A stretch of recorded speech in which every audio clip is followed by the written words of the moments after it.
Hi friends, in last lecture we have completed icebreakers of Do Schools Really Kill Creativity Mind Mapping. We have done all these icebreakers. Now we are focusing its activity.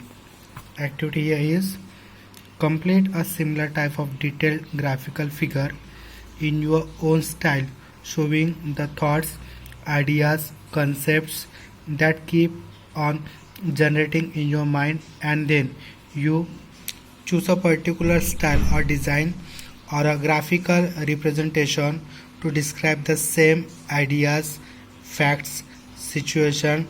Then this type of presentation can be called mind mapping. Whatever thoughts, ideas and concept we are going to generate in our mind with any particular style or design or any graphical representation, these ideas, facts and situation can be called as mind mapping. In mind mapping we can use our thoughts, ideas and concept, use different shapes, arrows, lines, connectors, balloons, boxes, curved arrows, callouts, scribbles, scrolls, explosion, etc. to describe your point of view. For expressing our points, our thoughts or ideas, we can use different types of shapes, arrows, lines, even connectors, balloons, boxes, curved arrows, callouts, scribbles, scrolls, explosions, etc. we can use to describe our own points. For example, here we have two mind mapping. Now we can feel here our thoughts, ideas and whatever concepts we have. We can use here any types of shapes, arrows, scrolls, balloons and boxes, etc. Julian Astle is the Director of Education at the RSA. Here RSA stands for Royal Society of the Arts. It is situated in London, UK. Previously, he worked in number 10 Downing Street as Deputy Director of the British Prime Minister's Policy Unit and Senior Policy Advisor to Deputy Prime Minister Nick Clegg. Julian Astle is the Director of Education at Royal Society of the Arts. He also worked as Deputy Director of the British Prime Minister's Policy Unit and Senior Policy Advisor to Deputy Prime Ministers. Previously, he was the Director of Centre Forum, a Westminster-based think tank. He also worked as Director of Centre Forum. He has also worked as a post-conflict advisor to the British government in Whitehall and to the United Nations in Bosnia and Kosovo. The most renowned educational director, Julian Astle, he worked as post-conflict advisor to the British government in Whitehall and he also worked in United Nations in Bosnia and Kosovo. In the most was TED. Here TED stands for Technology, Entertainment and Design. It is a TV channel which is telecasted in California. Talk of all times educationalist Sir Ken Robinson. Here reference of Sir Ken Robinson is he is British author, speaker and international advisor on education in the arts to government, non-profits, education and arts bodies. The most renowned educationalist Sir Ken Robinson, FRS stands for Fellowship of the Royal Society for the Encouragement of Arts, claims that schools kill creativity, arguing that we don't grow into creativity, we grow out of it. Here Sir Ken Robinson, educationalist of Royal Society of Arts, he rightly claims that school kills creativity. Then he arguing that we don't grow into creativity, we grow out of it. We don't have our own creativity, or rather, we get educated out of it. Yet, to Robinson, creativity is as important as literacy, and we should afford it the same status. Sir Ken Robinson, he argued that school kills creativity. Yet, Robinson, he claims that creativity is as important as literacy and we should afford it to the same status.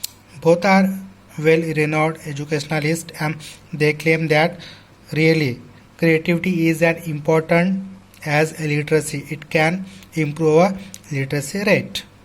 This is the mind mapping created by Sir Ken Robinson. Sir Ken Robinson claims schools kill creativity. It is right. Education out of creativity. Creativity to be acquired in education itself. True creativity is based on knowledge, which is turn is based on literacy. Here, Sir Ken Robinson he rightly claimed that true creativity is purely based on knowledge, which is turned on literacy.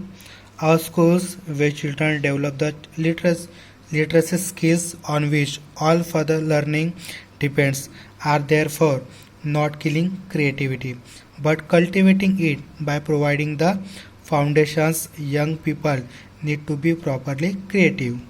When our children they attend school, they develop their literacy skill and this literacy skill can be further depend on learning.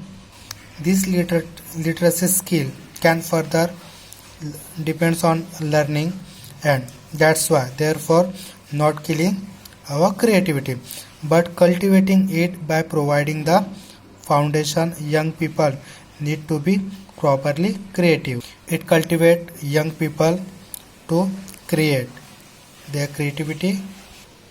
As evidence of how school kill creativity, Robinson cites two example of a young girl called Gillian Lynn. Gillian Lynn, an English ballerina, dancer, choreographer, actress, and theatre television director.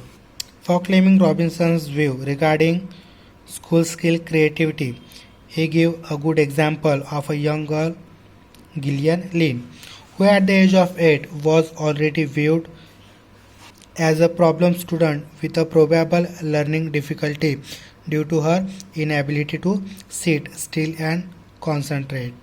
When Gillian was 8-year-old child, she has problem regarding learning. She has learning difficulty. She has inability to sit still and she can't concentrate on a particular topic. When her mother sought a medical explanation for Gillian's constant fidgeting and lack of focus, fidgeting means move restlessly, the doctor suggested they speak privately. When Gillian's mother wants to take explanation from medical, Gillian's doctor suggested they speak privately because she has developed some fidgeting problems. As the two adults got up to leave, the doctor turned on the radio. Left alone in a music-filled room, young Gillian began to dance. When doctor and Gillian's mother they got up to leave, the doctor turned radio on and at the particular time Gillian began to dance there. Observing her thought the window, the doctor turned to her mother. Gillian's not sick, he said. When doctor and Gillian's mother observing Gillian when she was dancing, doctor said that Gillian is not sick.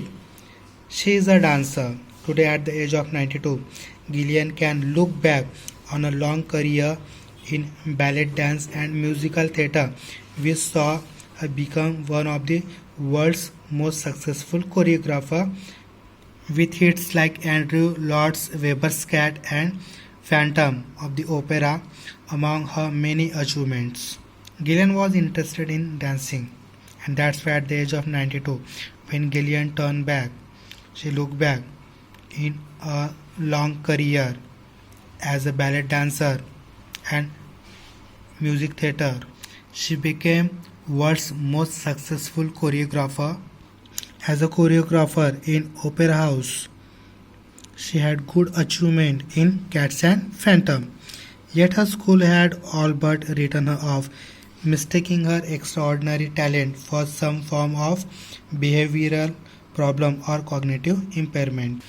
When Gillian got fame, her school claimed that she had extraordinary talent and also mistakenly for her talents that for some form of behavioral problem or cognitive impairment. Here we have mind mapping of Gillian Lynn. Young girl, 8 years of age, was a problem student. And second one is inability to sit still and concentrate. Doctor gave medical explanation. Doctor turned on the radio. Gillian alone began to dance. When Gillian was alone there, she began to dance. In school, she can't sit properly and she can't focus on any educational performer. Not sick but a dancer. Doctor rightly claimed that she was not sick but she is a good dancer. Career at the musical theatre in ballet dance, world's most successful choreographer. School ignored her extraordinary talent. When she was studying, her school ignored her extraordinary talent, and after that, by his own creativity, she chose career as a dancer and she made world's most successful choreographer and a ballet dancer. We'll continue our next part soon.